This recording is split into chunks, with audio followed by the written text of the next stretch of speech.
Bonsoir à vous tous. Nouvelle semaine, nouveau rendez-vous avec votre programme du soir sur New World Info. Le décryptage de l'actualité ce lundi, nous parlons du conflit israélo-palestinien. L'Union africaine a rejeté le plan américain. On va en parler plus amplement avec Mamadou Diouf. Il est en studio avec nous. Bonsoir Mamadou Diouf. Bonsoir Samuel. Les dirigeants de l'Union africaine ont rejeté dimanche le projet du président américain Donald Trump de mettre un terme au conflit israélo-palestinien, estimant qu'il représente une énième violation des multiples résolutions des Nations Unies et de l'Union africaine. Le nouveau président de l'UA, le chef de l'État sud-africain Cyril Ramaphosa, a comparé le plan américain au régime de l'apartheid. Cela m'a rappelé la terrible histoire que nous avons traversée en Afrique du Sud, a déclaré M. Ramaphosa, qui a succédé au président égyptien à la tête de l'organisation. La cause palestinienne sera toujours dans les cœurs et dans les esprits du peuple africain, a déclaré M. Sisi à l'ouverture des travaux de l'Union africaine à Addis Abeba. Mamadou Diouf, le fait pour l'Union africaine, j'allais dire, de parler même du conflit israélo-palestinien, est-ce que ce n'est pas un sujet qui ne le regarde pas trop ? Au contraire, c'est un sujet qui les regarde depuis l'organisation de l'Union africaine, parce que de façon traditionnelle, depuis les sommets de l'OUA jusqu'au sommet de l'Union africaine, l'ancien président de l'OLP, Yasser Arafat, était souvent présent. Après, c'est Mahmoud Abbas qui a été présent. Il ne faut pas oublier que pendant la lutte contre l'apartheid, il y avait une sorte de contrat entre la Ligue arabe d'un côté et l'Organisation de l'Unité africaine de l'autre, où les deux organisations avaient décidé de façon solidaire de mener aussi bien la lutte contre l'apartheid que la lutte pour la libération du peuple palestinien. À l'époque même, dans un certain nombre de pays africains, il y avait des places pour la Palestine. Certains pays africains même avaient accueilli quelqu'un en le recueillant, par exemple, comme un ambassadeur en bonne et due forme de la Palestine, alors que l'État palestinien n'existait pas. Certains pays africains avaient rompu les relations diplomatiques avec Israël, etc. Donc, il y a un travail qui a été fait ensemble dans la lutte contre l'apartheid jusqu'à ce que l'apartheid soit terminé. La lutte contre l'occupation des terres palestiniennes par Israël n'est pas encore terminée. En fait, l'Union africaine est dans la logique de l'Organisation de l'Unité africaine de lutter pour que le peuple palestinien puisse obtenir son indépendance. Mais ce n'est pas non plus comme si l'Union africaine essaie d'intervenir dans un conflit qui n'a pas véritablement de répercussions sur l'Union africaine en tant qu'entité. Oui, ce n'est pas un conflit interne par rapport aux pays membres. Ce n'est pas un conflit entre un pays membre de l'Union africaine et un autre pays. Mais il ne faut pas qu'on oublie que l'Union africaine est une organisation internationale. Elle doit pouvoir également prendre position sur des questions internationales. Et je crois que c'est vraiment bienvenu que l'Organisation de l'Unité africaine puisse le faire, parce qu'on ne doit pas s'intéresser seulement à des questions en disant que ça ne touche pas à un pays africain. Il y a des principes qu'il faut pouvoir défendre. Et dans ces principes, au niveau de la charte des textes de l'Organisation de l'Unité africaine, il y avait toujours cette phrase qu'on utilisait pour aider les peuples qui étaient en lutte. Il faut aider les peuples qui luttent pour leur autodétermination. Donc, le peuple palestinien en faisait partie de façon générale. Il y avait cet élément qui faisait que l'Union africaine plutôt, devait se sentir concernée par la cause palestinienne. L'autre élément, dans les pays membres de l'Union africaine, vous avez l'Égypte, vous avez la Libye, vous avez un certain nombre de pays arabes qui se sentent particulièrement concernés par cette question palestinienne. Mais malheureusement, bien que ce soit des pays arabes, vous voyez, le président égyptien est passé presque inaperçu dans sa présidence de l'Union africaine pendant une année. Autant il est passé inaperçu sur la présidence africaine, autant il est passé inaperçu sur la question palestinienne. Regardez l'intervention de Cyril Ramaphosa qui remet la question de palestinienne à sa place au niveau de l'Union africaine, en disant que ça lui rappelle ce qu'eux, ils ont vécu en Afrique du Sud pendant cette période de l'apartheid. Certainement, Ramaphosa risque d'être un meilleur avocat pour les Palestiniens que le général Al-Sisi qui vient de passer. Justement, c'est la question que j'allais vous poser. Comment comprendre que l'Égyptien ne s'est pas montré véritablement intéressé par cette question, mais le Sud-Africain, dès qu'il prend ses premiers pas, c'est le sujet, il pose cela aussi comme un sujet de préoccupation. Il peut y avoir deux raisons. La première raison, c'est que Cyril Ramaphosa a vécu ce que les Palestiniens vivent aujourd'hui. Si vous vous rappelez, pendant l'apartheid, il y avait ce qu'on appelait les passes. Vous quittez un endroit pour aller à un autre endroit. Il y avait des sortes de checkpoints où vous pouvez avoir l'autorisation de passer ou pas. Les Palestiniens vivent exactement la même chose. Cette ségrégation qui existe dans des lieux, etc., les Palestiniens vivent exactement la même chose. Ceux qui sont à Gaza même vivent pire, puisqu'ils vivent carrément un blocus en bonne et due forme. Donc, de ce point de vue, il peut parfaitement se mettre dans la peau des Palestiniens. L'autre élément, depuis l'arrivée de Nelson Mandela, l'Afrique du Sud a brillé par ses prises de position de façon indépendante sur les questions internationales. Ça ne peut pas être le cas d'Al-Sisi. Il est auteur d'un coup d'État. La France, les États-Unis ont tout fait pour que les gens ne prononcent pas le mot coup d'État à l'époque, parce que prononcer le mot coup d'État, c'était entraîner des sanctions contre l'Égypte et contre lui. Mais celui-là, il est redevable des Américains.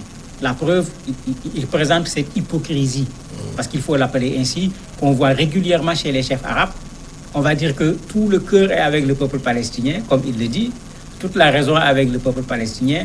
En même temps, il félicite le président Trump pour les efforts qu'il est en train de faire pour résoudre la crise palestinienne, alors que tout le monde sait que Trump ne pourra jamais résoudre la crise palestinienne avec sa position partisane. Et malheureusement, ce n'est pas le cas de l'Égypte seulement, c'est le cas d'une bonne partie des pays arabes, de sorte que, effectivement, Cyril Ramaphosa peut être un meilleur avocat pour une cause qui aurait pu être la cause de la Ligue arabe, une cause qui aurait pu être la cause des pays islamiques, mais par son indépendance, il pourra dire ce que d'autres n'auront pas le courage tout simplement de dire. Mais quand on voit quand même l'Union africaine s'intéresser à cette question, et même si on salue cela, est-ce que ça ne va pas simplement être que des discours?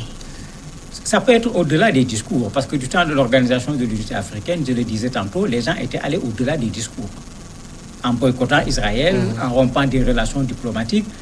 Maintenant, curieusement, à un certain moment, les Africains étaient face à un paradoxe. Les pays africains avaient rompu les relations diplomatiques avec Israël. Les pays de la Ligue arabe se sont mis à renouer leurs relations avec Israël. Et ça avait créé un débat. Les gens ont dit, mais qu'est-ce qu'on veut? On avait dit de lutter de façon solidaire. Ces gens sont allés renouer leurs relations avec Israël, alors que c'est de commun accord que la rupture des relations avait été décidée. Il n'y avait plus de raison pour que les pays africains refusent d'avoir des relations avec Israël. Et c'est comme ça que les ambassades d'Israël sont revenues dans un certain nombre de pays africains aujourd'hui. Donc, il y a des actions que l'Organisation de l'Unité africaine peut faire. Il ne faut pas qu'on oublie que tous ces pays se retrouvent également au niveau de l'ONU. Arriver à l'ONU, s'il faut voter pour ou contre une résolution, ils peuvent également apporter leur voix pour le peuple palestinien. Revenons un peu sur les propos de Cyril Ramaphosa. Il dit cela m'a rappelé la terrible histoire que nous avons traversée en Afrique du Sud. C'est quand même assez dur comme comparaison. Non, ce n'est pas dur comme comparaison pour quelqu'un qui connaît ce que les Palestiniens vivent depuis 1948. Ce n'est pas surprenant. Il faut rappeler que même dans la déclaration de l'Union africaine, ils disent que c'est la énième violation des résolutions des Nations Unies. Si on compte, on en a à peu près 250 des résolutions des Nations Unies à partir de la résolution 181, qui était la résolution qui parlait du plan de partage pour créer 2 États. Jusqu'à aujourd'hui, vous n'avez pas moins de 250 résolutions des Nations Unies qui ont été violées par Israël.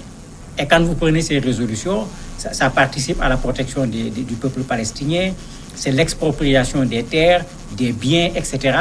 C'est à la limite une collection d'injustices que les Palestiniens vivent.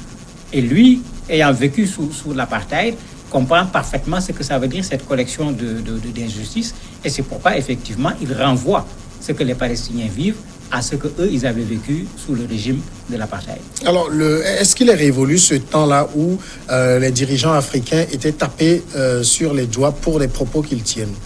Ce n'est pas totalement révolu. On le fait de façon plus discrète. C'est la seule différence.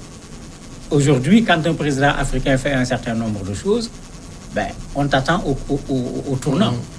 Vous demandez une visite officielle, on ne vous reçoit pas. On a vu un président américain rencontrer un président africain à l'époque, refuser de lui serrer la main. C'est-à-dire qu'il y a encore toujours cette sorte de sanction pour te dire, mais pourquoi tu as eu ce culot de ne pas défendre ma position ou bien de te mettre en face de moi. Quand ce n'est pas cela, c'est au niveau des accords, c'est la coopération, c'est les aides, etc., sur lesquels les gens peuvent jouer. On parlait il n'y a pas longtemps du procès de Trump. Trump a utilisé la même méthode en voulant imposer au président ukrainien quelque chose qui n'avait rien à voir avec une aide militaire qui devait leur être apportée dans leur lutte contre la Russie. On va pouvoir ici faire la distinction entre les propos de Cyril Ramaphosa, président sud-africain, et Cyril Ramaphosa, président de l'exercice de l'UA. Non, il va assumer ses propos en tant que président en exercice de l'Union africaine, parce que comme j'ai dit, on ne peut pas lui reprocher cela parce que l'Union africaine étant la continuation de l'Organisation de l'Unité africaine, cette organisation s'engage pour la lutte et la libération du peuple palestinien. Donc il peut le tenir en tant que président sud-africain, ce ne serait pas une surprise. Depuis Mandela, comme je l'ai dit, l'indépendance de l'Afrique du Sud a été affirmée sur le plan international. Il peut le tenir également en tant que président de l'Union africaine, puisque si l'Union africaine reste dans la logique de l'Organisation de l'Unité africaine, c'est cette position qui était la position de l'OUA. On voit quand même la condamnation est unanime par rapport au plan proposé par Donald Trump pour la résolution du conflit. Ça va faire marche arrière au président américain? Je ne le crois pas. Ce n'est pas quelqu'un qui fait marche arrière. Et ce n'est pas pour rien que quelqu'un comme Moussa Faki Mohamed dit que ce plan a été adopté sans aucune collaboration internationale. Et les gens ont raison de l'appeler plan américain. Bon, un plan américain, c'est un plan américain. Ce n'est pas autre chose. Ce dont on a besoin, c'est un plan qui va résoudre ce problème. C'est la première chose. La deuxième chose, Trump ne va pas reculer parce que c'était ça ses promesses d'un point de vue électoral. Et il a même évolué parce que Trump n'était pas pour deux États. Trump était pour un seul État.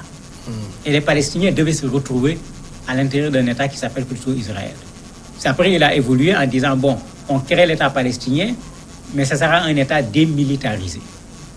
Comment voulez-vous que l'État palestinien soit démilitarisé alors que même les civils israéliens sont armés? Ça ne peut pas passer. Il y a cette question des annexions au niveau de Jérusalem, la partie de Jérusalem-Est en particulier, que dans les résolutions de l'Union africaine, plusieurs fois, l'Union africaine s'est prononcée contre l'annexion de Jérusalem-Est. Il y a la dernière annexion qui est là actuellement avec une bonne partie de la Cisjordanie où se trouvent les colonies qui ont été je ne sais combien de fois condamnées également par les résolutions des Nations Unies. Le problème, c'est que Trump nous a habitués à cet unilatéralisme-là et c'est dans ça qu'il est aujourd'hui par rapport au problème israélo-palestinien. Mamadou Diouf, merci d'avoir répondu aux questions. C'est moi qui vous remercie. Et on marque la pause et après l'invité.